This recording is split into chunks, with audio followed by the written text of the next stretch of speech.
Good evening, everybody. It is Monday night, May 2nd, 2022. I am back, the Don Tony Show. Tonight, we are going to do a little bit of a post-Raw review, get into a couple of wrestling news tidbits, ratings, a couple of additional updates regarding that sad case that is Tammy Sytch, pretrial detention. You know, on Saturday, I gave everybody a lesson on vicarious liability. Tonight, we talk about pretrial detention. Little spoiler of what that means.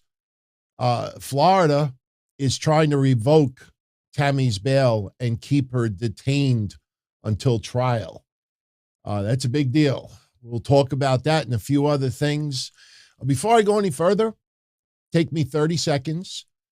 Just want to let everybody know, if you haven't checked out the community section yet today, I did have a long conversation online with Mish. We aired our issues. Mistakes were obviously made, quite a few of them on my part, without a question, and the air is clear. Now I could only do my part, and I hope you can do your part. All I ask is, as far as this channel goes, as far as YouTube, social media, Twitter, which is the same thing, don't troll those guys. I have always said Mish is a good guy. Sometimes, my style, my attitude, I do come off as a dick. There's no question. But, I will do my part. I hope it is reciprocal as well. And I believe it will be. Absolutely. You don't throw away a 17-year relationship because of which, in a lot of cases, is childish stuff. So everything is cool in the gang. Who knows? Maybe down the line, if he wants to stop by for a night, he knows that door is always open. And the thing that's different with Mish, if Mish were to stop by on occasion, it's not a forbidden door. Forbidden door is out of the ordinary. So, all right, let's move on. Raw tonight. And I think what we're going to do, and, I've teased this in the past, never really had a good structure about it, but obviously, since we're not calling the shows Breakfast Soup Raw anymore, because for those that don't know, the reason why we came up with the name Breakfast Soup in the first place is that when Mish and I started doing shows together way back when, I used to do a show called Breakfast with Blassie, and he does a show Wrestling Soup. So we combined the two, and it came up with that. But in trying to come up with different names, I had a very established podcaster tell me here, DT, just put everything under the Don Tony Show banner. That's what it is. I mean, Monday is like a Raw Post Show, and you talk about other tidbits, and you just leave it at that. It doesn't need this extravagant name, and he's right. But in the midst of it, since I've been wanting to do Raw reviews short, like 30 minutes, not spend 2 hours, on a 3-hour show, somebody said to me, why don't you do it Raw in 30?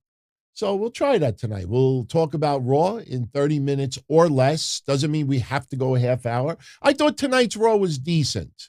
Some of the things I did not like, especially tag team wrestling tonight, but there was a little consolation, and I really appreciate this comment that James Tutton sent in. And if you did not check out last night's WrestleMania Backlash recap and review, when I go like this, click the link and check it out. We had an extensive conversation about the tag team title unification match that did not happen. And one thing that we talked about last night is that this cannot just go away.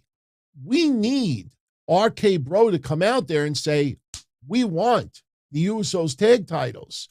You remember the Bloodline. The Bloodline wants all the gold. So why would suddenly everybody change their mind? So that was one thing that was absolutely necessary, and we got that tonight. We got it. The only problem is what we also got tonight was this. Are we done with this already?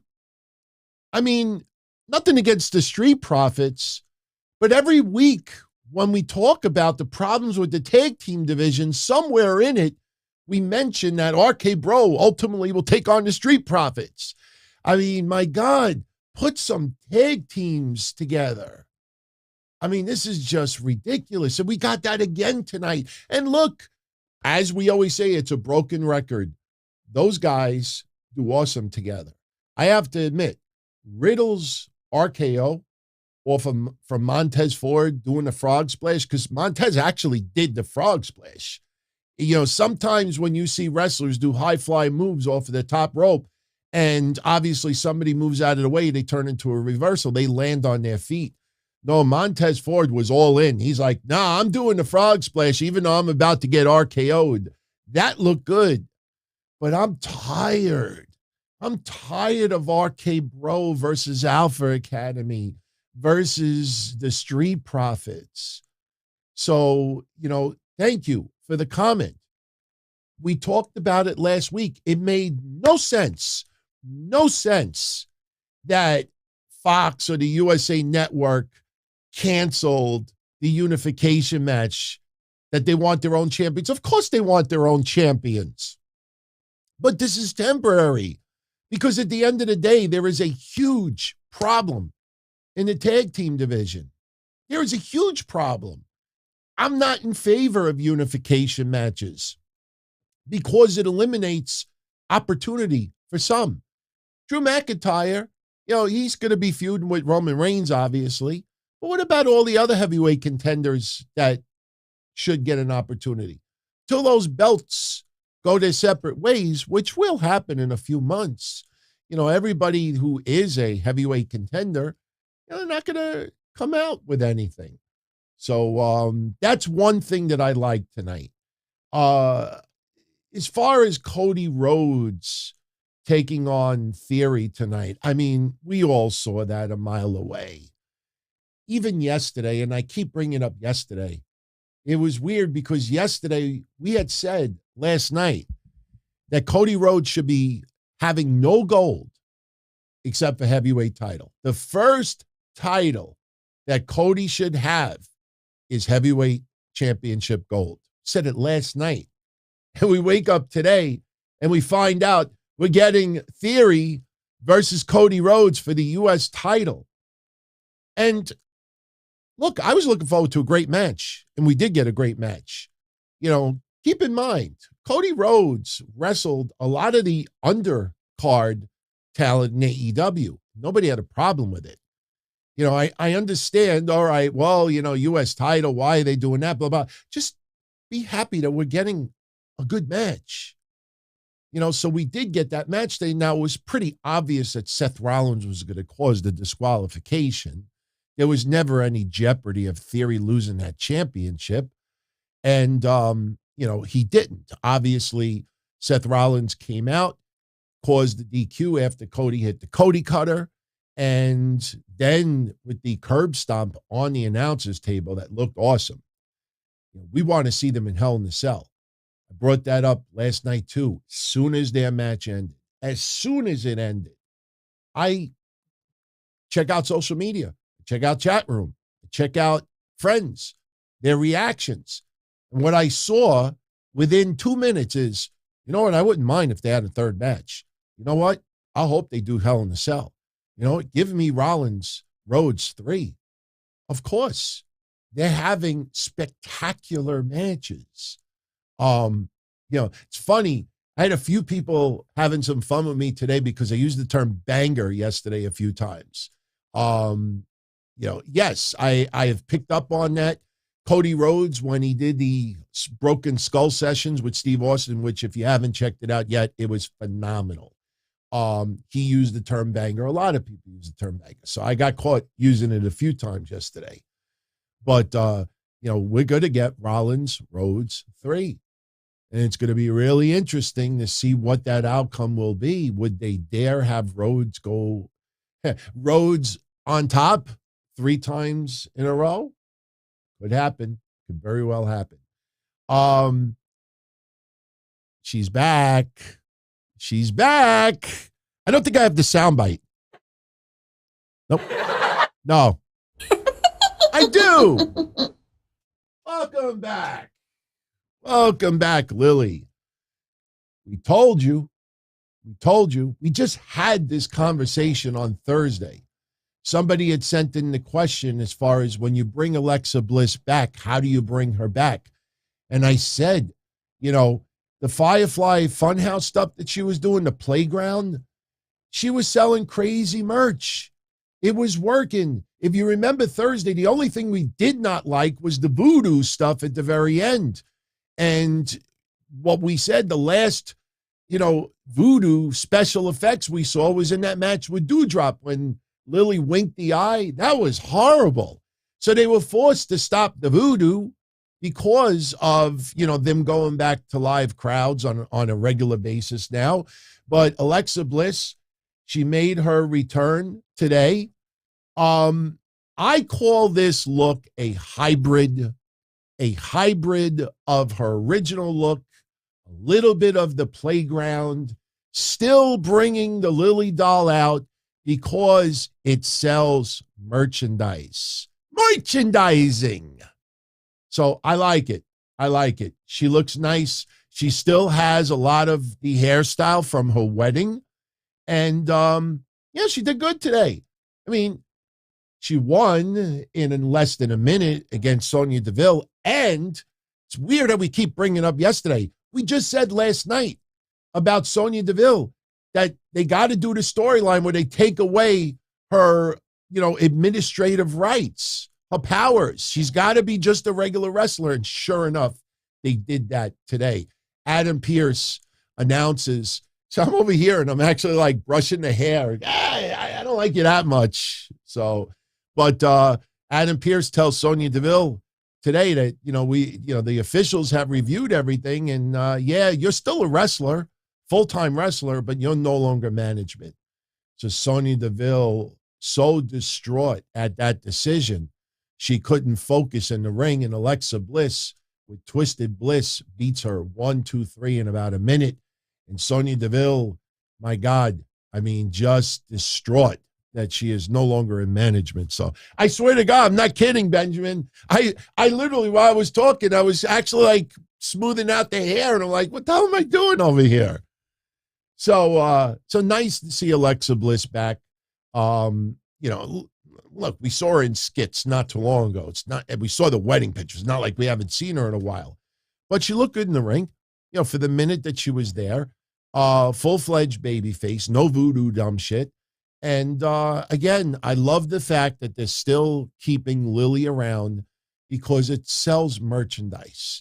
Easy for cartoon graphics on a shirt. You sell the doll, you sell figures, Christmas ornaments. We were joking yesterday that I can't believe WWE Shop has not even come up with the tattoos for Cody. AEW did, or Pro Wrestling Tees did, I should say. And they sold quite a few of them, and yesterday I put one on. It was very easy to take off, by the way. The skin's a little sore, but I got it off pretty much in no time. So, by the way, shout out to everybody who is live tonight, everybody who is on the archive. Big shout out to you as well. Little plug for Beyond the Mat with 2 T's. That is a friend of the show. He is a longtime listener, has now ventured into his own podcast. So if you want to go check him out, he is on YouTube. And good guy. Be gentle. He's just starting. We all start somewhere. Look, I'm doing this 25 years, and I still have a boatload to learn. So good luck to you, Matt. All right. What else do we want to get into? All right. You know what? We're 15 minutes in, so we got to finish the recap in 15 more minutes. No problem. Couple other things that went down tonight. We got to see the Judgment Day, not just Judgment Day. Just Judgment Day is a pay-per-view. They put the word "the" before it. So they are the Judgment Day. They come out, Rhea Ripley, Edge, Damien Priest. And if you look closely, Edge, something looks a little bit different to Edge. Did he get a haircut? Oh, yes, he did. And I think it looks pretty damn good. Let me see if I could zoom in on it. Let's see. There you go. All right. Let's see the sides. All right. Talk to me. Here we go. Here comes the sides. There we go. Yeah, pretty good. Pretty good. Some people thinking that his haircut is just like Rhea Ripley's. Nah, not exactly. You know, Edge has had short hair before, but I like it. I like it. Now, I'm curious if Damien Priest is going to get a haircut eventually. I'm curious. I think Damien Priest actually would look good with a buzz cut, not necessarily bald, but with very short hair. I think Damien Priest would actually be fine. So they come out and Rhea Ripley, you know, cutting a promo, you know, first Edge really dogging the crowd, basically saying, we're tired of being sheep. He says, I'm a Hall of Famer. Big deal. No one cared about my injuries. No one cared about my comeback. He calls the fans keyboard warriors with asinine comments. He says that fans hate when he says that because it's true. He says that the Judgment Day holds the mirror up to everyone, and everyone out there doesn't like what they see, but the Judgment Day like what they see about themselves. And he calls everybody in Connecticut morons. No one could touch them. And he's getting some legitimate heat from the crowd. Damien Priest gets on the mic, and at first when he started talking, it was like a little bit off. You go back and watch his promo again. Towards the end of it, he's definitely watching Triple H videos. He's definitely doing the Triple H cadence. I can't imitate it, not going to even try and be disrespectful. Go back and watch it. And towards the end of his promo, when he's talking about, being a collective unit and telling everyone to rise and give respect to Rhea Ripley, if you go back and watch that again, I'm telling you, it's the Triple H cadence. And it was good. It was very good. Rhea Ripley, a little bland at first. Joining Judgment Day was the easiest decision of my life. She does the generic autograph eBay remark, which we've heard a lot of wrestlers cutting promos over the years. I'm sick and tired of signing autographs to the kids at the airports. And then the next day I see those autographs on eBay. And why? Rhea, are you on eBay trying to buy your own shit? I'm joking. But she cuts the generic eBay autograph promo. She says that she's done with being used. She's getting a lot of what chance, but then we find out she's having a match with Liv Morgan tonight, and she's going to give Liv a reason to cry.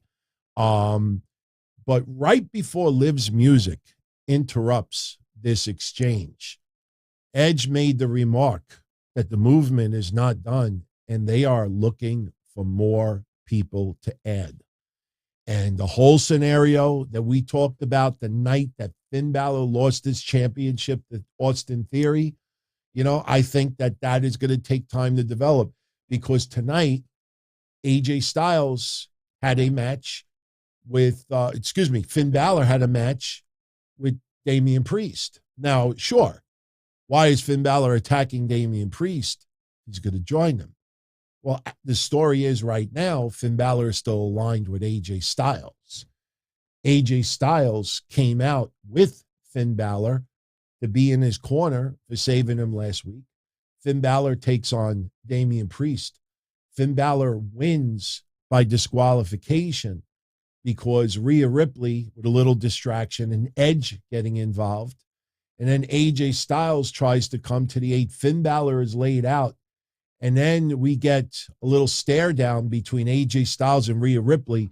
AJ's not going to put his hands on a woman, and that obviously backfired because Edge proceeded to lay him out and then hit him with a spear. And while you're watching all of this, Finn Balor is writhing in pain in the corner. And the announcers, the odds are against him. The numbers are against him. The numbers are against him. So if they go the route that we think they are, Finn Balor is probably going to be laid out a few more times. And Finn Balor is going to get sick of it. I think Finn Balor will join up with them. It just feels that's the way to go. It'll really invigorate. And plus, you mean to tell me you wouldn't want a extended feud with Finn Balor? Just think about that. Finn Balor and AJ Styles going at it, and Cody Rhodes and Seth Rollins going at it. And we didn't even bring up SmackDown stuff. So you got some pretty awesome matches right there to think about. So Liv Morgan taking on Rhea Ripley. We all knew that Liv had no shot in this one. The match was a little more competitive than I thought it would be. And Rhea eventually wins with her leg submission. And she immediately breaks the hold when Liv tapped out. And then Rhea Ripley looking to Edge for, approval, and Edge nods his head, giving her the okay. And she proceeds to beat the crap out of Liv Morgan once again, and Liv Morgan writhing in pain. So, some people think that we may eventually see a 6-person intergender match, Rhea, Edge, Damien Priest versus Liv, Finn, and AJ. I wouldn't go that far, but it's possible. It is possible. Oh, by the way, speaking of 6-person tag matches, a little bit later before we go, I have some Roman Reigns video that I'm going to share with you. He actually recorded it last night. It is all over the platforms. I did find out it's okay to share it here. And it addresses his WWE future. And right now you see people online with the guessing game. And what we talked about last night to close out the recap of Backlash seems like what we said is in the right direction, that he is not leaving anytime soon for Hollywood, but his schedule will be cutting back quite a bit. And the 6-man tag matches might be coming to an end soon. I'll let you see and hear what he has to say and get it straight from his mouth. So, just to fill in the blanks from tonight's Raw, Randy Orton comes out. As we said earlier, he wants the Usos. He wants those belts. And they're going to show up on SmackDown Friday. And Riddle says that they're going to go to Roman Reigns. And if Roman Reigns refuses, since everybody's got to answer to Roman Reigns, if he says no, then that says that Roman Reigns has no confidence in the Usos. Street Profits interrupt. You don't need to worry about the Usos. You need to worry about us. We want the smoke. And Riddle says, you want the smoke? Well, RK Bro 420 says, we just smoked your ass, which was a good line. It got a good prop from the crowd. So we get the match. It's typical Raw match between these two teams. There was one small faux pas. I think some people got nervous. Riddle went for a moonsault to the outside and inadvertently hit Randy Orton. And then the Street Profits tried to capitalize. Montez Ford hit a frog splash, but Randy broke it up. So people were nervous, including me. I said, oh, is it possible that Street Profits get it tonight? But they didn't. Montez Ford attempts a second frog splash, and that's when Riddle hit the RKO. Spectacular. RK Bro retain. They will appear on SmackDown on Friday. And think about this, too. You think about the logic of people saying about Fox not wanting the titles unified. You have Randy Orton and Riddle showing up on SmackDown. 2 guys you wouldn't normally see there. The Usos sometimes show up on Raw. 2 guys you normally don't see there either. So these networks are getting additional people appearing as a result. So again, what you read online a lot of times is guessing games. And most of the times their guesses are wrong. So Theory, he's interviewed by Kevin Patrick early on. He's confident he's going to win tonight. He doesn't need to prepare for Cody. He doesn't give a damn about Cody. He mentions he was almost in diapers the last time Cody was in the company. Cody cuts a promo saying that he's done with Seth Rollins, and no, Seth Rollins is not done with you, son. Theory and Cody Rhodes had a great match tonight, but again, you knew that they're not taking the title off of Theory this soon. Cody, it makes no sense for him to get the United States title. Yes, I know, American Nightmare, red, white, and blue, everything United States, it makes sense, but not right now. Eye on the bigger prize. Seth Rollins comes out towards the end of the match after Cody hits the Cody cutter, attacks Cody, and again, hits the curb stomp on the announcer's table. And Seth Rollins trolling everybody on social media tonight. Go check it out, see for yourself. We did get interesting segment This is not Kevin Owens, everyone. This is Ken Owens. This is Kevin Owens' older brother. Basically, the deal with this, it's so stupid. Alpha Academy's with Kevin Owens in the back. Chad Gable reveals that he got some DNA from a cup that Ezekiel drank from. And he sent it out. Next week, he's going to have the DNA results. And I don't know if any of you have ever done Ancestry DNA or if you follow like the crime channels with genealogical DNA, I think it is. Even if the DNA comes back, if the worst case scenario just reveals that Elias and Ezekiel are brothers. You know, it's ridiculous. I mean, I don't know where this is going next week. Obviously, it's stupid. But tonight, Kevin Owens says, oh, no, my older brother Ken is going to show up, and he's going to beat the crap out of Ezekiel and expose that he is truly Elias. So later on, as I showed you, we had a segment where Ken Owens confronts Ezekiel. And I got news for you. I don't have too many pictures tonight of Ezekiel, but if you look at the one I have on the screen right now and you look at the tassels and everything, you know, you have heard some people claim that Vince McMahon told Elias to shave the beard. You look too much like the Macho Man. Let me tell you two things to say to that. Number one, if that was true, why didn't he have him shave the beard years ago? And number two, if you actually look at Ezekiel's physique right now and the outfits, it looks like Randy Poffo. It looks like Randy Savage before he had the huge beard. His outfits look very similar. All he's got to do is put a couple of stars on his tights. But it ends up that Kevin Owens, he pulls the wig off. First, he asks the crowd, do you all truly believe that this is Elias's younger brother? And they say, yeah. And he's like, you're all stupid. Did you graduate high school? Ken Owens pulls the hair off. He says, I'm Kevin Owens. And he beats the crap out of Ezekiel. When Ezekiel starts getting the upper hand, Alpha Academy come out. They come out, leave him laying. So you know this is leading to a match with Kevin Owens versus Ezekiel. So earlier in the night, we had Adam Pearce in the back with Asuka, and Becky Lynch shows up. This segment, I think the cameras were back there a little too long. Basically, what they were trying to do is the main event tonight was going to be Asuka versus Bianca Belair in a championship contenders match. And Becky Lynch she's only had one match back. Why is she getting the opportunity? You know, and then Becky Lynch is like, that doesn't even make sense. You're going to beat the champion in order to get an opportunity to beat the champion. Yeah, that's what championship contenders matches are.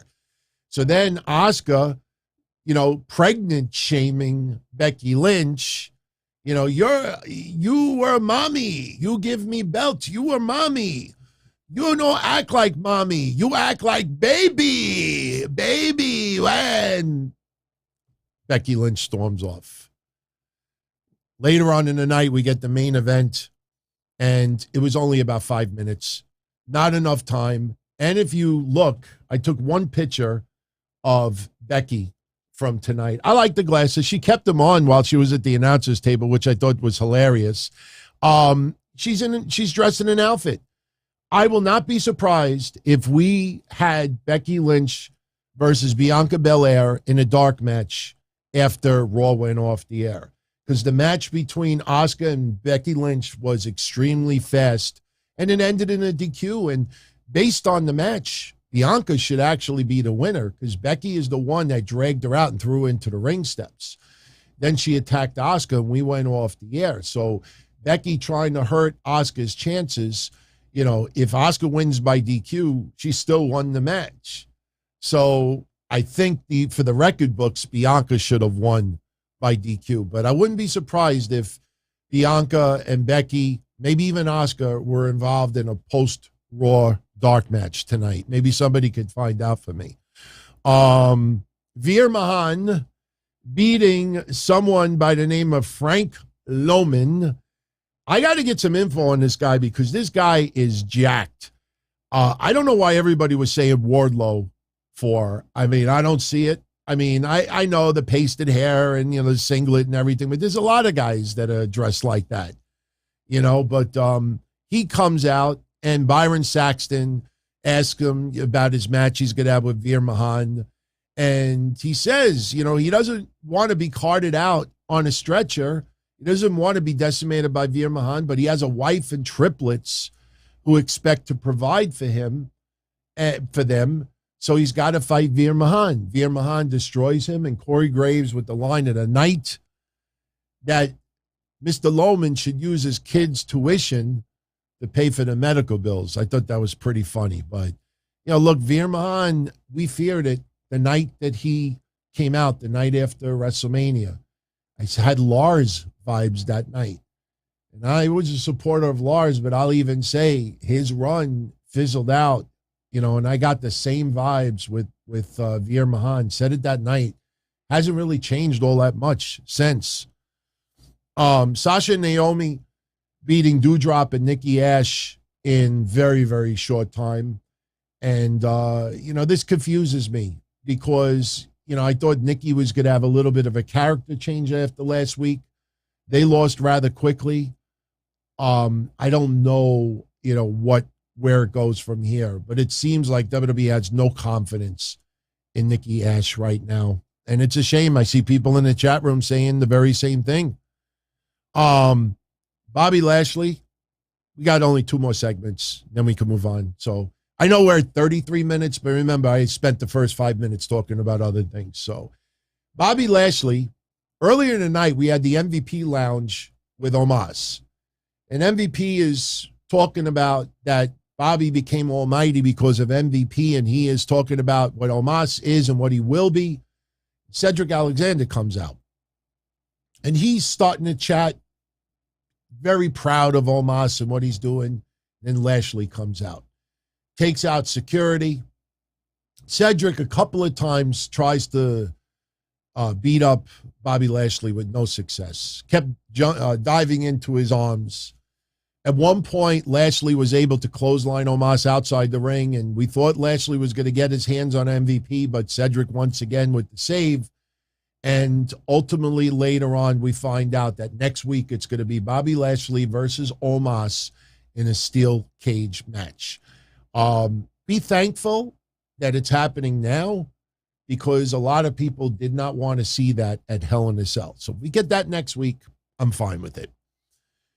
Now, before we get into the last thing, because I have a couple of pictures I want to share with you. They showed, I guess, a summary of Lacey Evans' promos. And they did it because of the story behind it. America, success story, public service announcement. That's why they showed it. I know not a lot of people were into it tonight, but that's why they did. We had another goofy backstage segment, and be warned. This is going to be a variation of the 24/7 title. R-Truth is with Dana Brooke and Tamina. And the gist of it is they want divorces. They want to serve papers to Tozawa and Reggie that they want divorces. So I guess the women set up the guys. They thought they were going to go on a double date. Tozawa shows up with flowers. Reggie shows up with chocolate. And then R-Truth is able to serve Reggie with the divorce papers. So Reggie's been served. He's going to be divorced. Tozawa, he's not ready to be divorced. So he throws the flowers and he runs away. And Tamina's pissed off because Tamina's telling R-Truth, if you don't serve him with the papers, you can't file for divorce. Tozawa has to be served. So Tozawa leaves and R-Truth runs after him. There's your variation of the 24/7 title. Now we're going to see skits where R-Truth is going to keep trying to serve Tozawa with papers. Somehow every time, I'm just guessing, but I could see this a mile away, and I think I'm going to be right on this.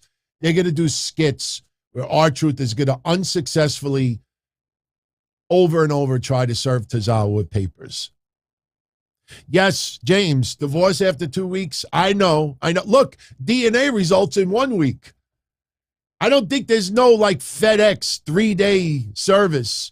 You know, you got the DNA tonight. FedEx picks up the DNA tomorrow, sends it to the lab. They get it on Wednesday. What are they going to do? They got to do the analysis, send it back to WWE by Friday or Monday at the latest for Raw. And I'm talking storyline. It's supposed to be stupid. Speaking of stupid, I don't know, man. I don't know. I'm not jumping the gun when I say this, but I'm concerned for Mustafa Ali. I am, for real, and I'll tell you why. I don't know if you saw it over the weekend, and I don't remember who asked me earlier, did I see the video that Ali put online? I had not, but I saw it tonight. Ali, you know, he's trying to be a little creative on social media, and he's doing some skits. And he posted this over the weekend. Now, I think that's supposed to be Dennis Jones. I think when I took the screenshot, it wasn't playing all the way. But Ali is making fun of Theory. And Mustafa Ali playing a reporter. I'm not saying the skit was bad. The skit was funny. And he's playing off that he's interviewing people about Austin Theory. And everybody is ripping apart Theory. But you look at these characters that Ali is playing, all right? You know, Chet Reed is in the back looking to interview people. I guess it was like, this was construction worker Hulk Hogan. This was like, I don't know, Undertaker Hillbilly. And then we had some old lady, and this is Mustafa in outfits, you know, talking about Theory.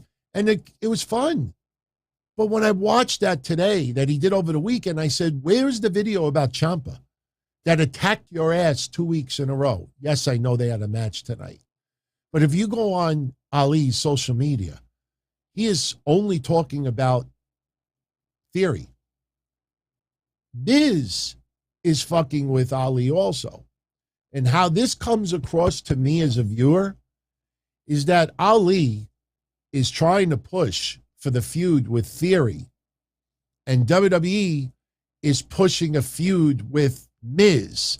And yes, they will ultimately intertwine. But why is Ali doing those segments and not making fun of Miz? Why wouldn't he be pissed that Ciampa beat him up 2 weeks in a row and doesn't even mention it on social media? This is a hot mess right now. And tonight we had a hot mess also. As Sasha Banks and Naomi are walking to the back after their match against Nikki Ash and Doudrop, Miz comes out in a referee shirt. Now, we know Ali was getting a segment tonight, so we figure, okay, Miz, this is going to lead to a match. So Miz is the special guest referee, and it's going to be a match between Mustafa Ali and Ciampa. And the announcers even said, Ciampa hasn't explained why he did what he did. Ali obviously doesn't give a shit in storyline why Ciampa did what he did. And what Miz did, as a typical heel referee does, is every time Ali goes for the pin, either Miz is not paying attention or he's taking his time. 1, 2. But when Ciampa goes for the pin at the very end, 1, 2, 3. Just like that. 1, 2, 3. And Ali loses for the second week in a row. Yeah, this is leading to a feud further with Miz and Ali. But again, storyline, it makes no sense that Ali is only focused on Theory, but is not bothered by what Ciampa did the last 2 weeks and is not bothered by what Miz is doing. I don't know. Couple of things I really liked tonight. Couple of things I did not at all. But that was your episode of Raw tonight. I think we did good, you know, summarizing it. Yeah, we'll get into some questions momentarily. I got a couple other tidbits to give you, some very important stuff, obviously. First, let's get into ratings really quick. Smackdown this past Friday did 1,998,000, about a 2% increase, which is the same as last week. Rampage only did 292. That was the 5:30 p.m. time slot, so That's not surprising. Impact Wrestling, 108,000, no change there. Dynamite on May 4th. You know what? I got to pause that. Not only was it 8:33, but the quarter-hour breakdowns have come out since then. And Mercedes Martinez and Deonna Purrazzo was only about 730,000 viewers. And it's the pattern that we expected. Samoa Joe, when he wrestled for the Ring of Honor Championship as well, I think that only did like in the mid-sevens as well. And you see even on Rampage when they're closing out with Jay Lethal versus I Gotta Take a Shitta, you know, those quarter hours were awful. It's just going down. And the worst part about it is when Sammy Guevara took on Scorpio Sky, that main event, I think like 2 weeks ago, that final quarter hour was in the mid-sevens also. And that is baffling. That is baffling for a show that some quarter hours were approaching nines, and yet still, and don't blame it on basketball, please. You know, that's ridiculous, and we've proved that 1,000 times over. So bottom line is your hardcore fans choose to watch something else than your product. Because when basketball does fucked up ratings, and wrestling does also, you don't see, you know, the NBA network or ESPN say, well, you know, Smackdown was on tonight. You know, they don't blame wrestling. Wrestling should not blame basketball. All right. So did I just reset it? Yeah, I just reset it. So, well, NXT we already talked about last week, so you already know the other numbers. I'll keep them on the bottom ticker anyway. What else? Oh, happy anniversary, Dave Batista. We can take the ratings off. 20 years today. 20 years today, guys and gals. Deacon Batista in the corner of Brother Devon. He made his debut 20 years ago today. Now, I have on the screen right now a little highlight resume of Batista's WWE career. And please do not get mad at what I'm about to say. But maybe because at that time, I mean, I don't recall wrestlers having very long championship reigns at that time. But I look at this and I'm not as impressed. I should say, let me rephrase it like this. I honestly thought Batista held more gold than this. He is a 4-time World Heavyweight Champion, a 3-time Tag Team Champion, 2-time WrestleMania main eventer, 1-time WWE Tag Team Champion, 2-time Rumble winner, and a 2-time WWE Champion. I mean, it's still impressive, but I honestly thought that he had many more title wins than that. But still, nonetheless, Batista has had an awesome career. And as we have talked about already this year, expect Batista to go into the WWE Hall of Fame next year when they are in Hollywood. Absolutely, you do that. You don't even think twice about it. But happy 20th anniversary to Batista. All right. Very quickly, and I'm only going to spend about 3 minutes on this, maybe 5 at the most. I want to share with you a couple of important updates regarding Tammy Sytch situation. I appreciate everybody who not enjoyed that it was happy and, you know, entertaining, but enjoyed what I talked about on Saturday. I got into a lot of information that no one else has talked about, still hasn't talked about. I think I was very fair and honest. And, you know, it's weird because I remember saying on Saturday that she is dangerous, that she should not be out of jail right now. And have talked about her being a total mess, and it's tragic, and it's, you know, it's sad, it's disappointing.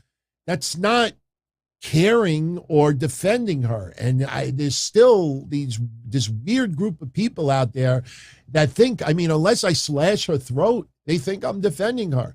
Let me tell you something. I got death threats over the weekend. I got threats of having people show up at my house to beat the fuck out of me. And I swear on Jesus Christ, I will never do another show ever again. And if push comes to shove, if somebody does show up, then obviously I will be forced to show you what I got. Some of the people that threaten me have a very bad criminal background. So if I'm defending and sticking up for her, I am doing a horrible job of it. But a couple of things I want to tell you tonight. First off, I did find out for sure that Tammy bought the Mercedes. You remember Saturday, I said that I wasn't sure. I didn't have the bill of sale in my hands, but we talked about how she bought it on February 15th, and it could have been a Valentine's Day gift to her boyfriend, but the insurance, the registration was absolutely in his name.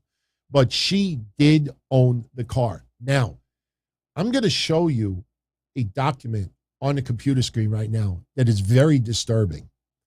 It's not graphic where you got to close your eyes. There's, it's just typewriter. But this is a document that the court filed. And the reason why I'm showing it to you is because it is public knowledge. You can obtain this online. All these websites saying exclusive PW Insider breaking news, we obtained this. No, you went on the same fucking website that I did today. And anybody can as well. Right now, Florida is trying to get the bail revoked, the bond revoked. Now, if you remember the episode I did with Mish the last time he was on here, we were talking about the situation. I said, unfortunately, Florida's got to go through a process and you can't take shortcuts. Same thing with the bond. The court awarded the bond of what, $275 or whatever it was, and she got out. The district attorney is now requesting the court to reconsider that and instead give her a pretrial detention, which means she could be under house arrest. She could be kept in a prison. It gets really, really dangerous in some cases because there have been proven cases where someone is accused of a crime, kept in jail, and it ends up they were innocent, but because of what happened in jail, they had permanent emotional injuries, committed suicide, got the shit knocked out of them in jail. I mean, I'm not talking about DUI arrest, but I'm saying pretrial detention. Understand something. I'm going to be very quick with this. In the United States, you are innocent until proven guilty. Yeah, I know. In this case, we know what the outcome is. But still, in the court of law, you are innocent until proven guilty. So the reason for bond and bail is because until you are found guilty in a court of law, you're presumed innocent. So bail and bond is basically an offset of that you promise to appear, but you are not held, but there has to be reasonable cause to incarcerate, detain someone, even though they have not been officially found guilty. That is what pretrial detention is. So I'm going to show you a couple of court documents that show you why Florida is now asking the judge about this. And it's pretty fucked up. Some of this I didn't even know. Then after that, I'm going to show you about 2 minutes of video. A minute of it is video that everybody's posting tonight. It is footage of her being arrested Friday from her hotel room. Yes, she was living in a hotel. There are hotels in Florida where you go month to month. So I have footage of that, but I also have footage from late 2021 where cops showed up at the hotel and she had Xanax and something else. And you see the cops telling her, you got to stop this shit. Something bad's going to happen. And it's pretty eerie to see that and then see what went down. But like I said, we're only going to spend a couple of minutes on this. But if you look, for those on video, if you look at your screen, and again, I'm not showing you anything that's not public information, so we won't get in trouble with this. But this is the court. And I'm going to read a couple of things from this for my audio friends at home. And this is briefly the explanation as to why the district attorney is asking the court to revoke the bond and keep her in detention instead. And it says that the defendant was arrested on May 6th for the charges of DUI manslaughter, driving while her license was canceled, suspended, or revoked, causing death, and 7 counts of DUI with person or property damage. Conditions would support finding the court that the defendant poses a threat of harm to the community, including but not limited to the following. The defendant has been previously convicted of a crime under Florida state law. The defendant was driving with a suspended driver's license when the charged crime was committed. And we go a little bit further. Now, it says under Florida statute 907.041, the state argues that there is substantial probability that the defendant committed the crime. Remember, innocent until proven guilty, but this is reasonable cause. They feel that there's substantial probability that she committed this crime. No shit, but this is how the courts work. This is you cannot take shortcuts. And they bring up examples. On May 30th, 2015 in Pennsylvania, she was arrested on the charge of driving under the influence, driving while operating a license that was suspended or revoked, or careless driving. Her blood alcohol content was 0.253. Oh, and I should have told everyone, in a little bit, I'm going to tell you how many drinks she would have had to have when she hit a 0.28 when she got arrested for the accident, on March 25th. Wait till I get to that. On October 3rd, 2016, the defendant violated the probation she was sentenced to, and she was sentenced to probation because she pled guilty to 1 count of DUI. Remaining charges were dismissed. On February 3rd, 2017, her probation was revoked, and she was resentenced to prison. On June 1st, 2015, she was arrested for driving under the influence, driving while a suspended license, driving on roadways laned for traffic, reckless driving, not driving at a safe speed. She pled guilty. Her blood alcohol content was 0.300. All right? I'm not going to beat around the bush. Some of these blood alcohol contents, she should be dead. And I'm just saying it bluntly. Not saying it in favor or against her. It's just science. October 3rd, 2016, she violated probation. On February 3rd, 2017, her probation was revoked. And it keeps going down. The bottom line is, I'll read you the last couple of sentences.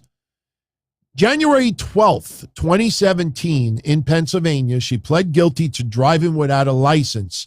And as of May 9th, 2022, the defendant has never had a valid driver's license in the state of Florida, and she had a suspended license out of the state of Pennsylvania.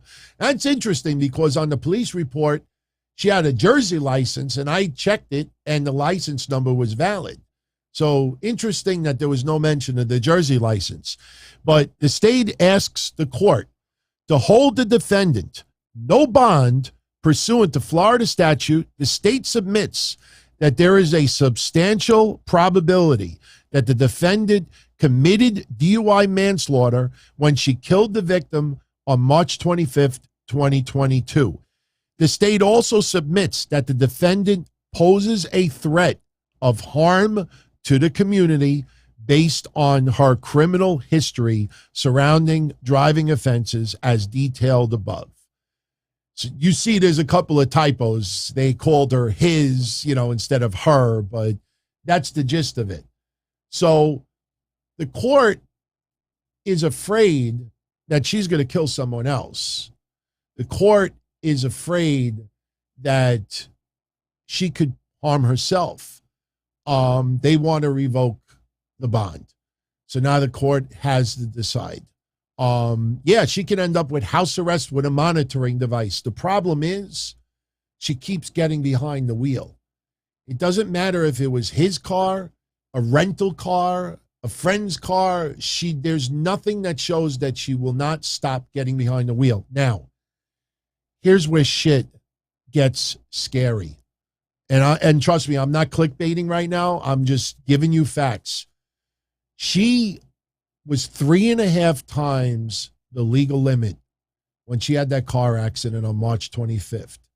3.5 times over. She hit a .28. Now, before I tell you what you have to do to get to a .28, I want to show you a little bit of video. Pay attention to when she tells the cops that when she drinks, she blacks out. Yeah. So is it that she thinks her boyfriend has drugs? This thing right here, I have no idea what it looks like. She states that if there's drugs, keep them out. If not, then... He always has like a loose Xanax in his pants, and I can't sleep. Why are you going through his pants? To look for a Xanax to take to go to sleep. Are you prescribed Xanax? Am I? Yeah. Yes, but at home. So why are you taking his Xanax? Because I was drinking, I relapsed, and I'm feeling like shaky, and I just wanted to take something to go to sleep. But I found this in his pants. I don't know what it is. I mean, the only way I would know is I could test it, but I can't charge him with it because you found it. There's no possession charge there. But you need to get off the alcohol and stop hanging out with them and stop taking other people's Xanax because it's putting you in this position. Right? Bad choices. You remember us? We were out here. No, you probably don't remember. Okay. All right. You don't remember when us? I drink, I black out. I don't remember anything. We ended up in the hospital last time. Yeah. We're the same ones that came out and put you in the hospital last time. So you got to get off this stuff because whoever that is bad news, especially if he's bringing this stuff in your room. I don't know. Like that's why I just say I found it. I don't even know what it is. Real quick, what's your last name? Sytch, S-Y-T-C-H. What's your first name? Tammy. Okay, what's your middle name? Lynn. And what's your date of birth? 12/7/72. Completely dry. I have water in my back.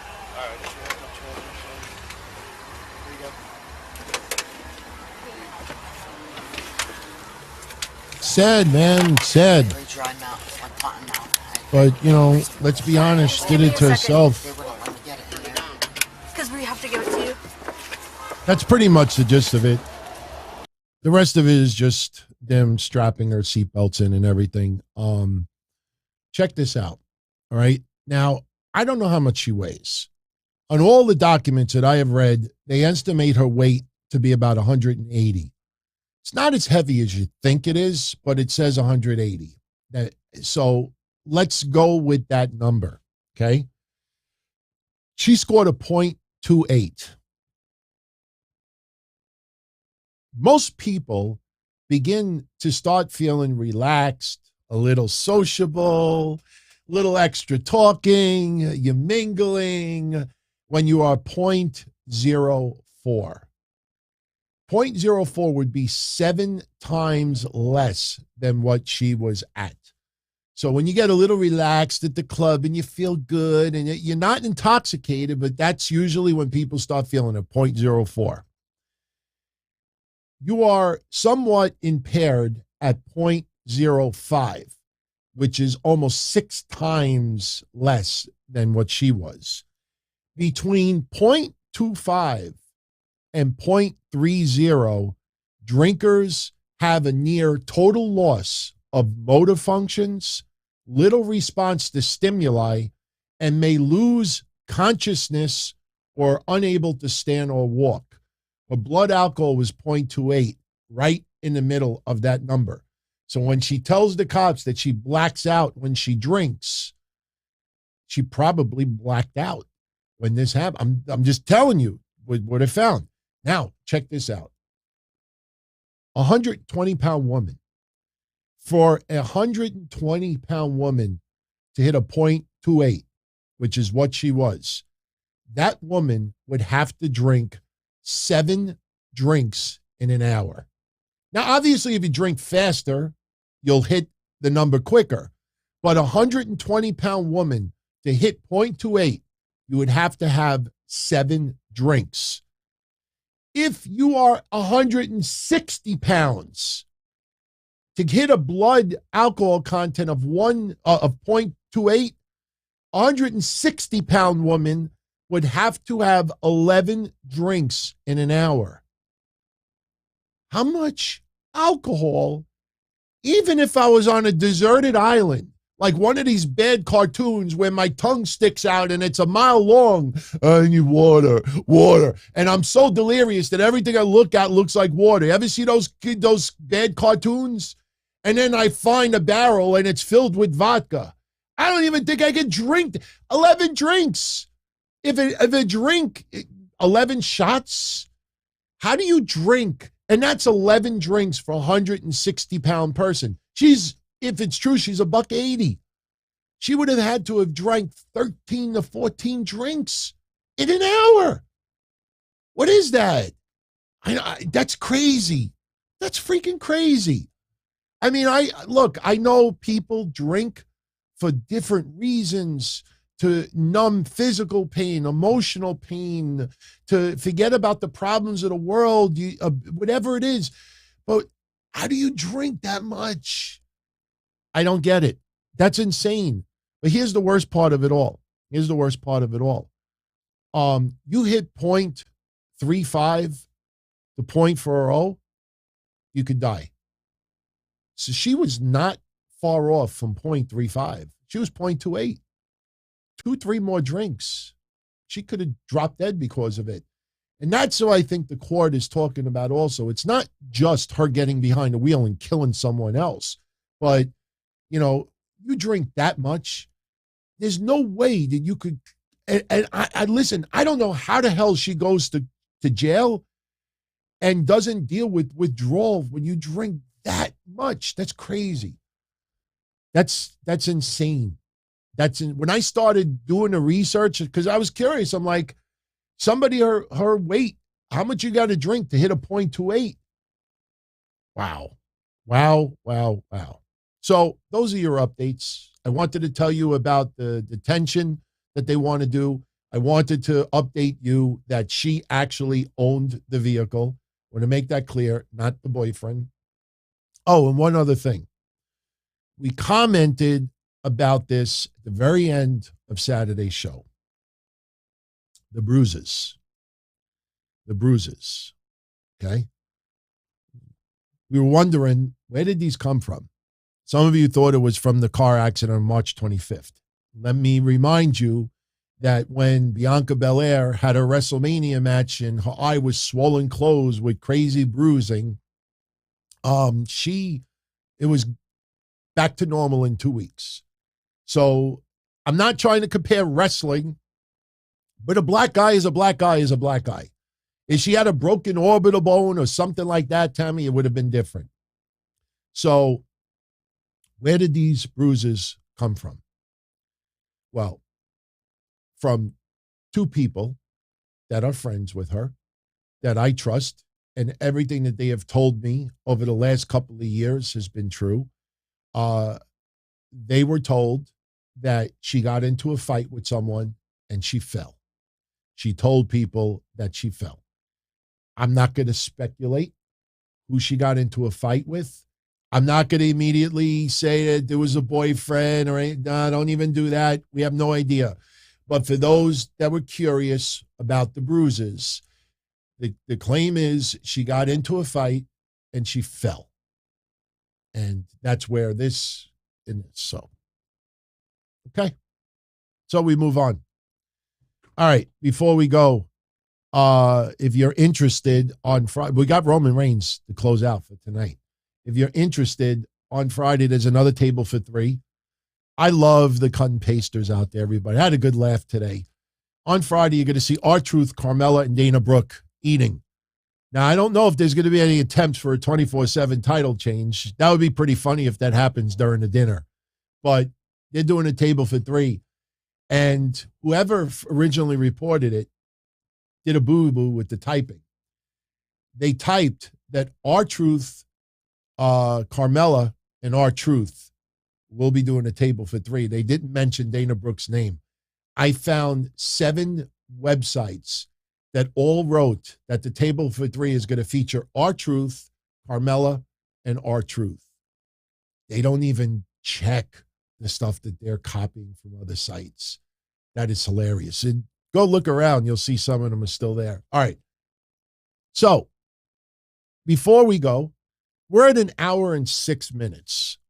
So we will finish at 90 minutes exactly, which is still 24 minutes away. Let me spend about 5 minutes on Roman Reigns, and then I will answer any of your questions, and we will call it a night. I think we are having a fun show. If you are enjoying the show, I would appreciate it if you take a moment and hit that thumbs up. I see that some of you have, and I thank you very much for it. I would love to see everybody do it now. That would be awesome. A couple other things. NXT. On Tuesday, they're going to start the women's breakout tournament. We're also going to have Natty, and she is wrapping up a little bit of her NXT work, I believe, by this week or next week. She's going to take on Cora Jade. Wendy Chu and Roxanne Perez are taking on Toxic Attraction. I believe it's a non-title match.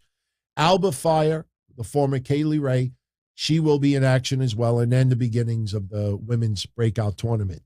Now, for AEW, I give AEW props because they've been doing this the last couple of weeks, and it's so much easier to put it on the screen.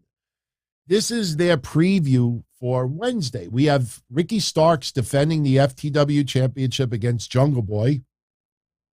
Jungle Boy is already a champion, so I don't know why he would be fighting for that championship, but okay, whatever. The Owen Hart Memorial Tournament kicks off. Darby Allin will be taking on Jeff Hardy. Tony Storm will be taking on Jamie Hayter. Adam Cole will be taking on Dax Harwood.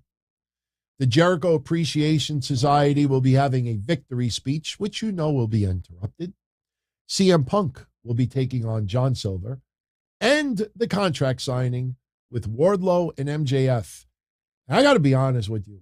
With them coming to Long Island, you know, you would think that they would manage the storyline with Wardlow and MJF a little better. Why would you put MJF in his hometown this month, which you know he's going to be a babyface, especially when you're in the midst of teasing a contract signing?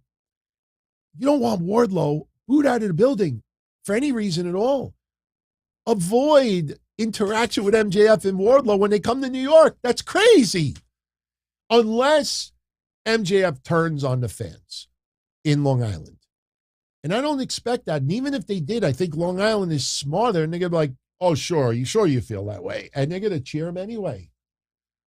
I don't know. That's just my honest opinion. Maybe Tony Khan, for once, will answer our questions, and maybe he'll blame it on a 30-year veteran saying that it was his idea. Hey, Tony, I live 10 minutes away from where this is going to happen. Everybody loves MJF here. Why are you going to put it in a situation where people are going to boo Wardlow? It's fucking stupid.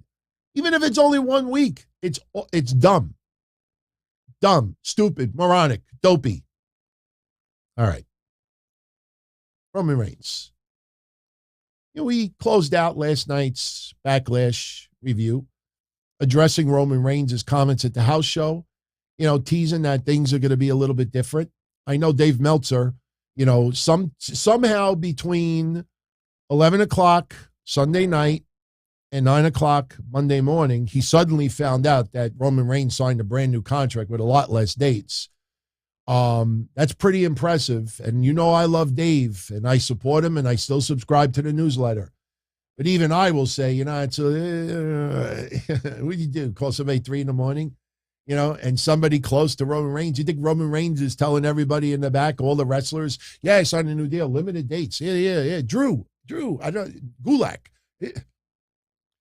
So anyway, last night, a couple of hours after WrestleMania Backlash ended, Roman Reigns recorded a 3-minute video addressing the match that went down last night and addressing his future. And again, this is everywhere. You probably have seen it already.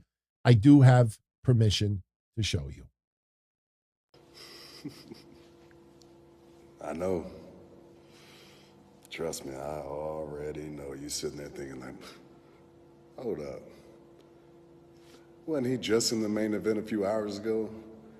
And he's already back in the gym? I mean, what you expect, huh? It's God mode. This God tier, this what the best of the best do. Right now, Tom Brady's throwing the ball. Michael Jordan's probably still on the court shooting the ball. It's what the best of the best do. Hey, let's put it this way. You can't just go out and pick greatness off the tree. You understand? And you're probably thinking, my God, that match, that 6-man main event tag match, good God. It was just filled with future Hall of Famers, just filled with future Hall of Famers. Well, hold up. We have Riddle in there too, but you know what I'm saying? He's gonna learn. He's gonna learn. But what do you think was gonna happen? Let me tell you this, all right? When it comes to the bloodline, when it counts, you can count on us. I don't care who's in there. You can put Randy Orton with anybody. You can put Drew McIntyre with anybody. Put John Cena in there. Throw The Undertaker, Shawn Michaels, The Rock, anybody in the bloodline is going to smash them every single time. That's already. But what's in my brain right now, got your tribal chief in here right now. What if that's the last 6-man tag you ever see the bloodline do? I mean, I believe when it comes to TV and it being broadcast for the entire world to see, that's only the second one. We talked about that Saturday. And y'all freaking out right now. Don't worry, the tribal chief loves you. I'm not going anywhere. Unless I am, who knows, anyways. But, man, what if that's the last one? Because, I mean, look at it. There's so much riding on us. We have all the titles. We're the very best at what we do. I'm the undisputed WWE Universal Champion. I'm the greatest of all time. The Usos, the longest reigning tag team champions in the history of the WWE, the greatest of their generation, of the entirety of the business. It goes without being said that everything supports it. But what if that's the last time you see us? Do what nobody can do. That's the island of relevancy right there. People, it's not a gimmick. This ain't just something we're putting on shirts and selling. No, this is as real as it gets, because anybody that sits at the table, anybody that tries to step up, anybody that's, near us, they automatically become better. You've been seeing this. The proof is in. Whether you like it or not, you love it. And we already know you respect it because you acknowledge it everywhere we go. But think about that. If that's the last one, we already know you're going to miss us. Because we're the greatest to ever do it. And it's because we're the bloodline. And we're the ones. Yes, sir. Okay. So take that however you want it, but we talked about it on Saturday. Only 2 times they were on TV. Remember, I think the one time was Drew and the Viking Raiders. We had that combo last week. The house show circus, they've been tearing it up, but that storyline will be coming to an end sooner or later. And, if he signed a new deal and it's less dates, so be it. This other people have to step up. Look, and I've brought this up many times before. You go back 3 years. If you would have told us 3 years ago, even 2 years, the beginning of COVID, before the tribal chief, before you lined with Paul Heyman, if you would have told us that we would have this Roman Reigns now in the zone, smooth as silk, everything is clicking on all cylinders, we would have said you're crazy. Roman Reigns, I despised watching him on TV for years because it was force-fed.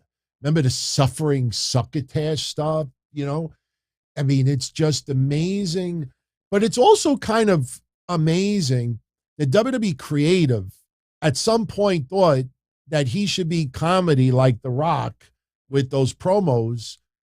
And then the same creative, a couple of years later, goes God mode with this. You know, of course it's trial and error. I mean, look, let's also be honest. When he was doing all that goofy stuff, if the crowd would have popped, you know, because remember, what was that chant that they did with Seth Rollins back then? Snaggle something. Someone will remember. Someone will definitely post it in the chat. There's like a 5-second delay. Was it Snaggle Crotch or something like that? Sparkle Crotch. Was that it? Sparkle Crotch? I mean, crowd chanted that night, Sparkle Crotch. But that doesn't necessarily mean you go with that, you know, on a continuous basis. So, you know, this is awesome to see a character develop the way it has. I ask you, and I've asked this before, would Roman Reigns have ended up as the tribal chief, the character he is now, if COVID never hit?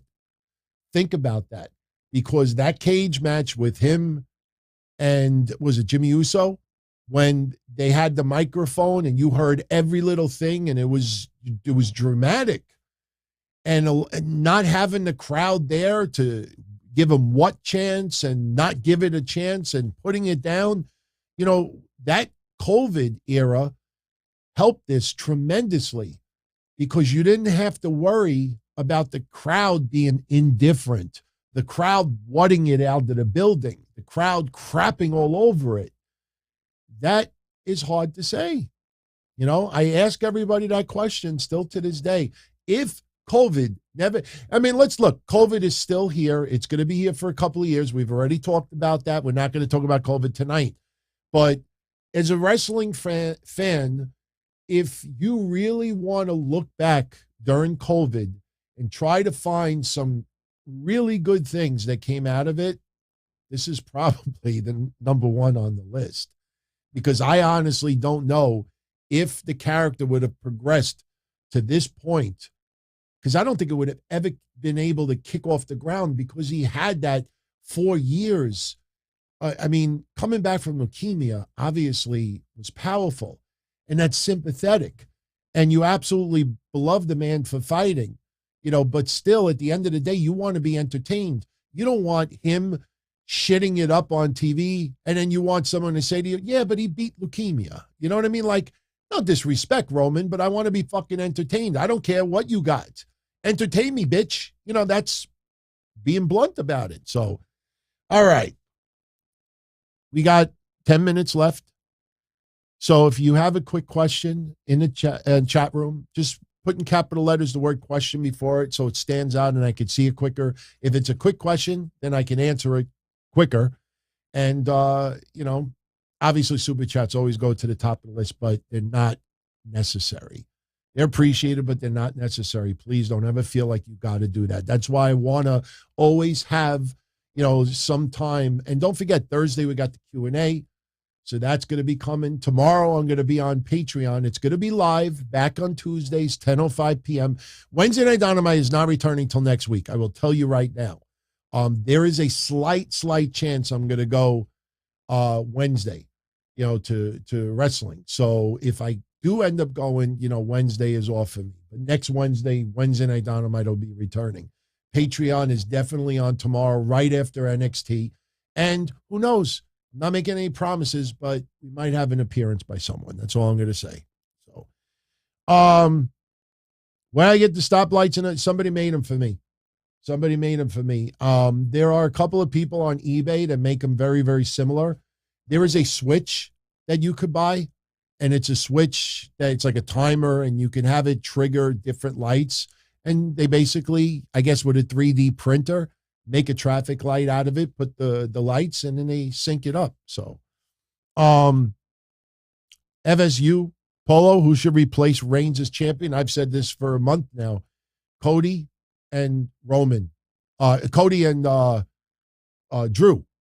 And it should happen the same night. Somebody has got, listen, Roman losing, he's obviously going to be a big deal. But if somebody causes Roman to lose and he loses it all, that's going to make whoever causes that, whether it's Brock or Rock or something, it's going to make it even more important. So, Michael Gonzalez, how much more does the Dynamite ratings have to drop for AEW to hit the panic button?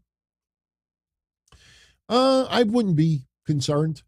AEW, it's funny. Eric Bischoff just came out with a comment that Jonathan Coachman liked, and it was brought to my attention today. And if you go out and you look at it, what Eric Bischoff says is exactly what we've been saying on these shows.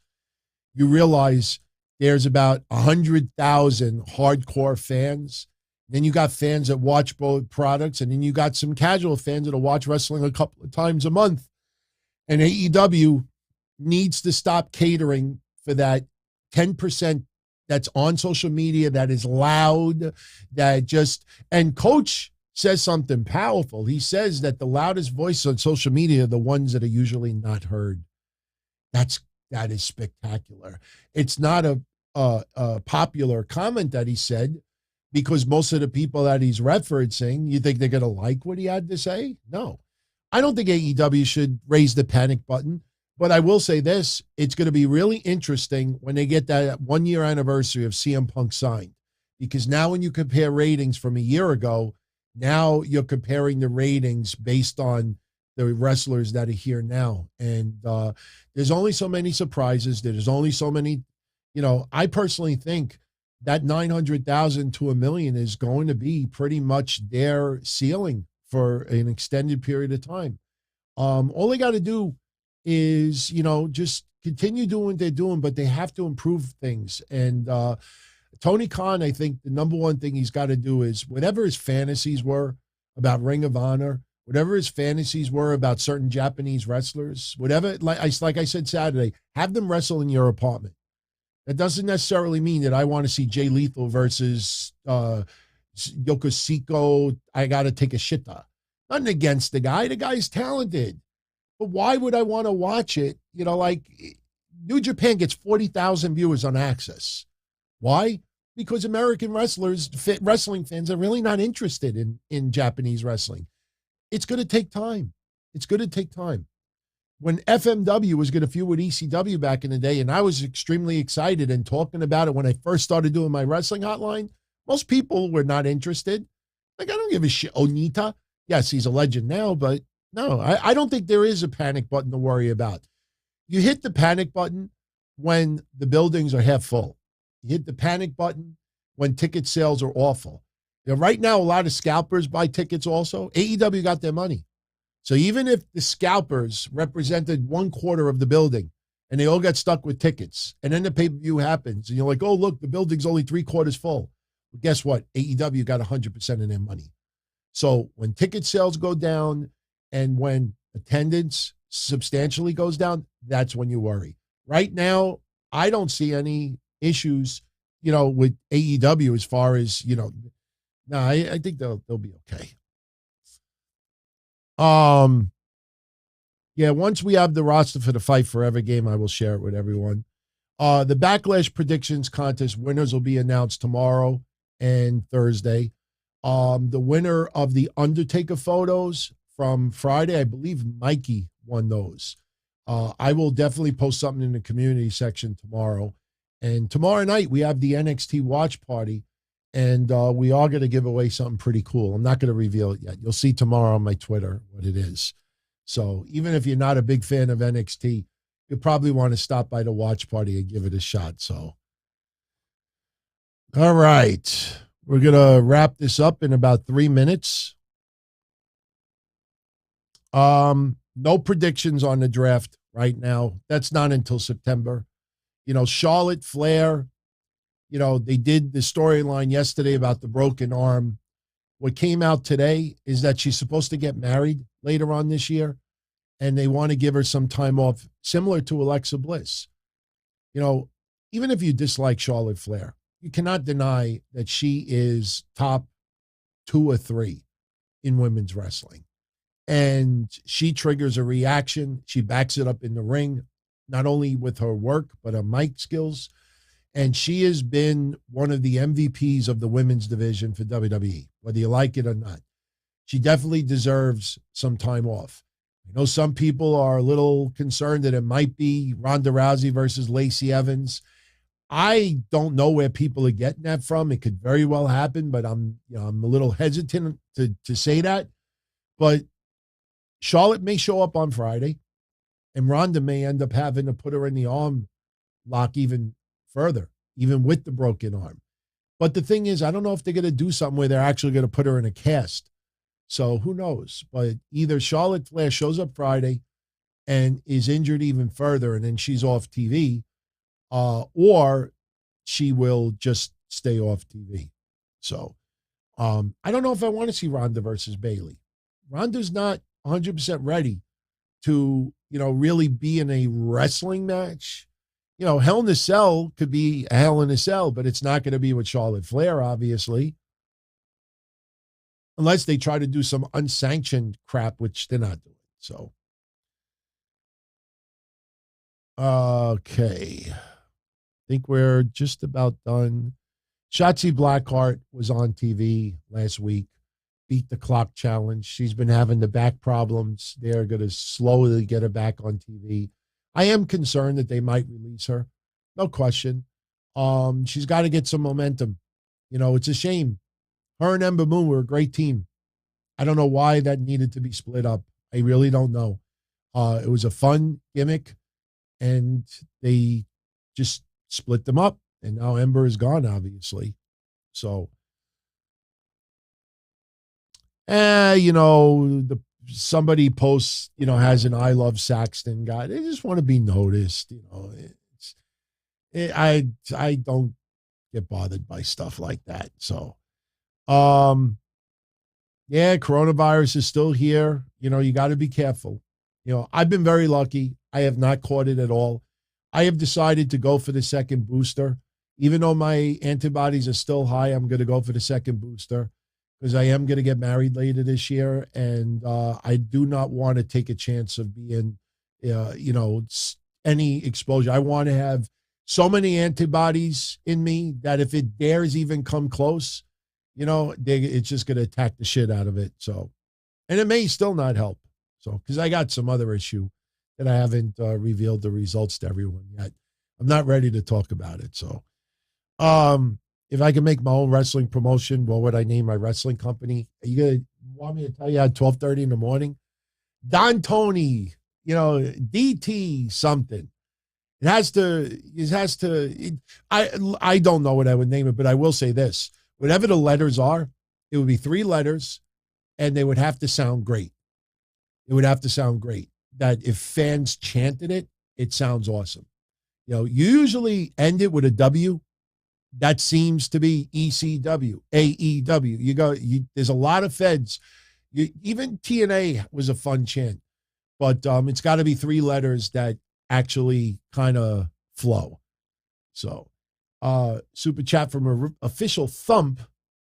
Did you see the, I know it may not have anything to do with it, but Foco has Junkyard Dog bobbleheads on pre-sale. They're pretty cool.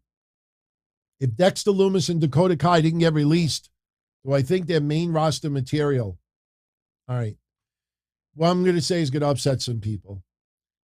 Dexter Lumis absolutely would be great on the main roster.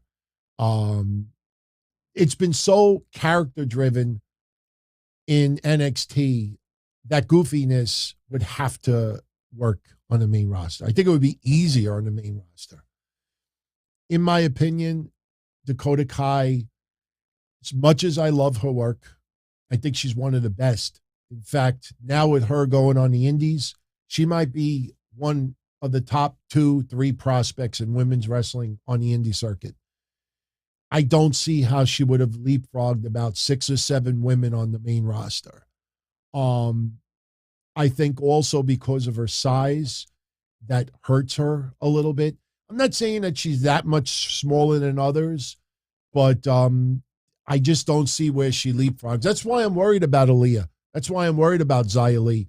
That's why I'm worried about Shotzi Blackheart. How do they break through? I don't know. That's why, as a tag team, maybe. But if Dakota Kai, if there was any chance of her making it as a main roster wrestler, it would have to be in a tag team. Yeah, I don't think They would have to get seriously, she would have to have a character, and I don't think they want to do like crazy or maniac. That's why Nikki doesn't do that anymore. They don't want anything that kind of like has to do with mental health. They try to stay away from stuff like that. So, the Danhausen Hook stuff, I'm enjoying it. I think it's fun. I mean, it kind of gives me a little Booker T Goldust vibes. I know some people are saying Rock and Sock Connection, which is just asinine and stupid. This is, to me, this is just, like Goldust was so, I don't want to say innocent, because the Goldust character was controversial, but Goldust was just wanted Booker T to be his friend. The innocence of it. I don't know. It gives me, look, to me, Booker T Goldust is 1,000 times better than Danhausen and Hook, because remember, Hook is still new in the ring, and we're watching pro wrestling. We're not watching One Life to Live. So even if they do form an alliance, Danhausen is a decent wrestler, but his repertoire is not meant to have spectacular matches. Hook is still new. Hook has only had a couple of matches. So you put him as a tag team, who's the ring general? Who are they going to face? Do you want to see them feud with Aaron Solo and who that? Who are they going to face? So you got to be a little careful with that. This storyline might have happened a little too soon, in my opinion. So what? Danhausen's a nerd. So what?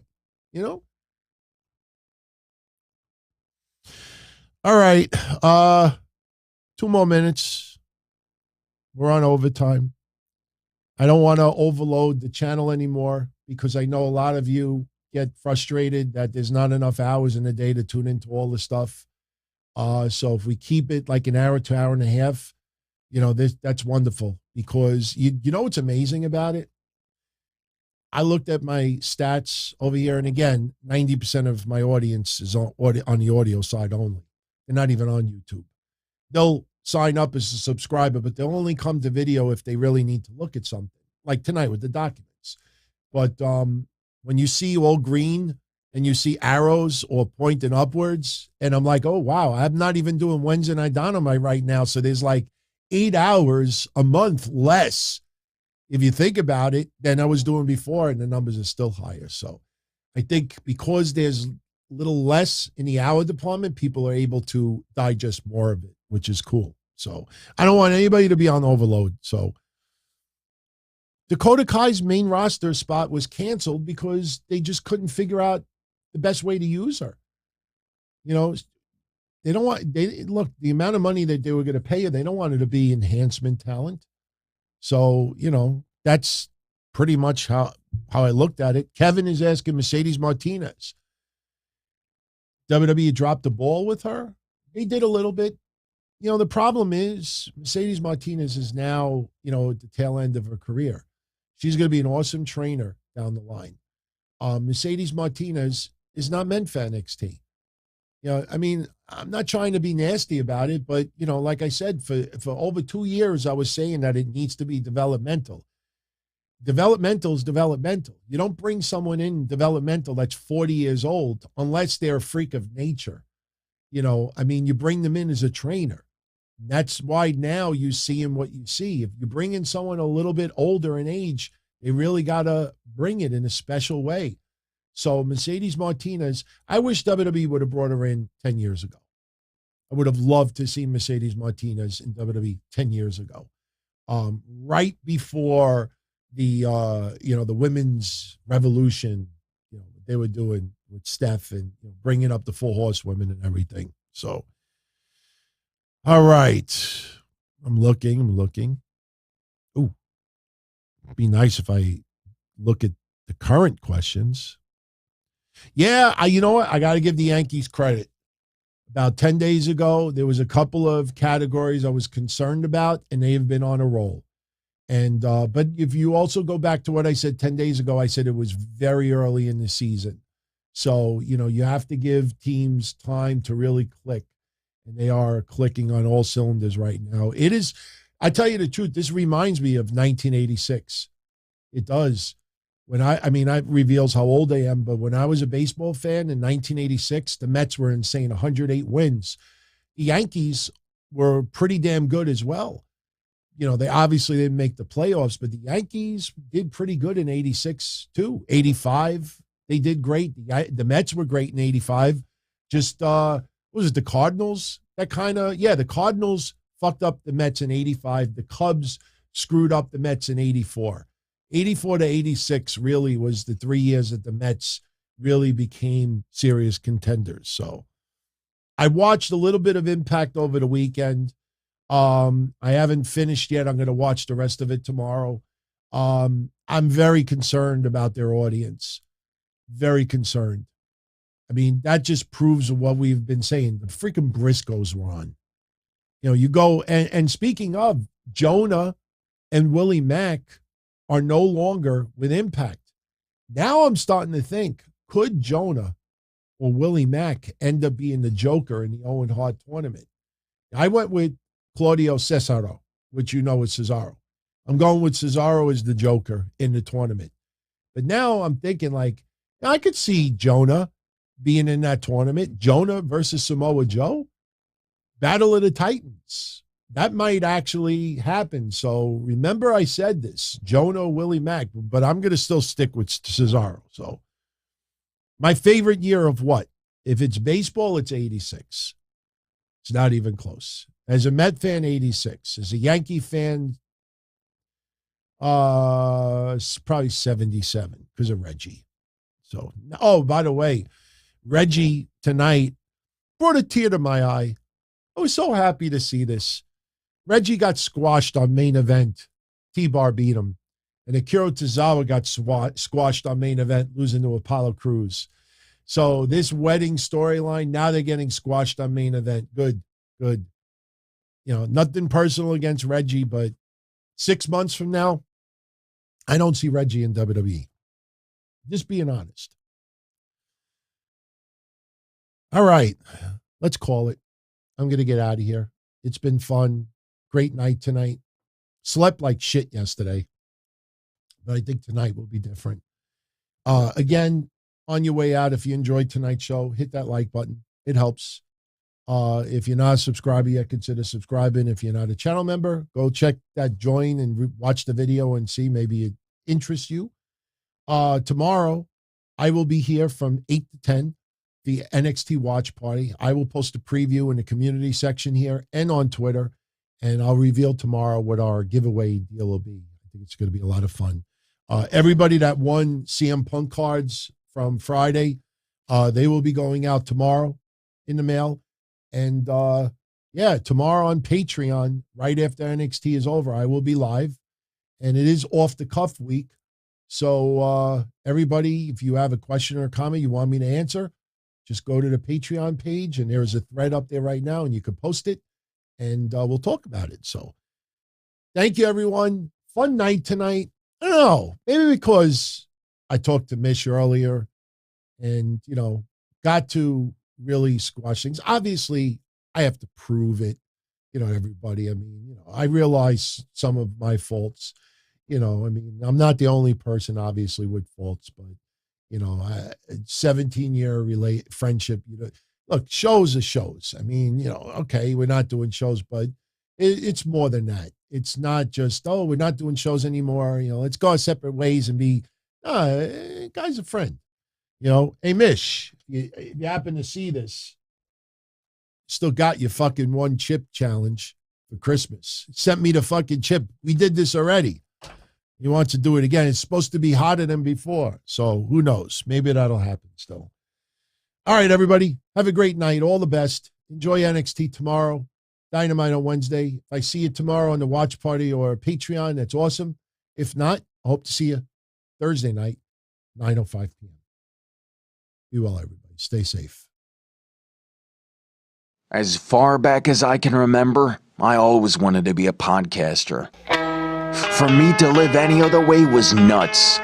To me, those goody-good people who worked shitty jobs for bum paychecks and took the subway to work every day and worried about their bills were dead.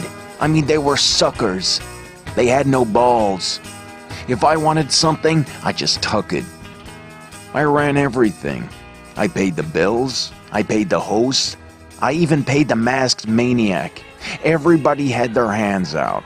Everything was for the taking. We always called each other good fellas. You would always hear from somebody. You're gonna like Don Tony. He's alright. He's a good fella. He's one of us. But if you're part of my crew, nobody ever tells you they're gonna get rid of you. It doesn't happen that way. There weren't any arguments or curses like in the movies. See, your haters come with smiles. They come as your friends, the people who've claimed they care the most for your life. And now that's all over. And that's the best part. Today everything is different. There's lots of action. I don't have to wait around for everything like everyone else. Oh, I didn't get the vaccine? Fuck you, vaccine me. Oh, your delivery guy has COVID? Fuck you, feed me. Right after I moved here, I ordered egg noodles and ketchup, and I got spaghetti with meat sauce. I'm no longer an average nobody, while they get to live the rest of their lives like a bunch of schnooks.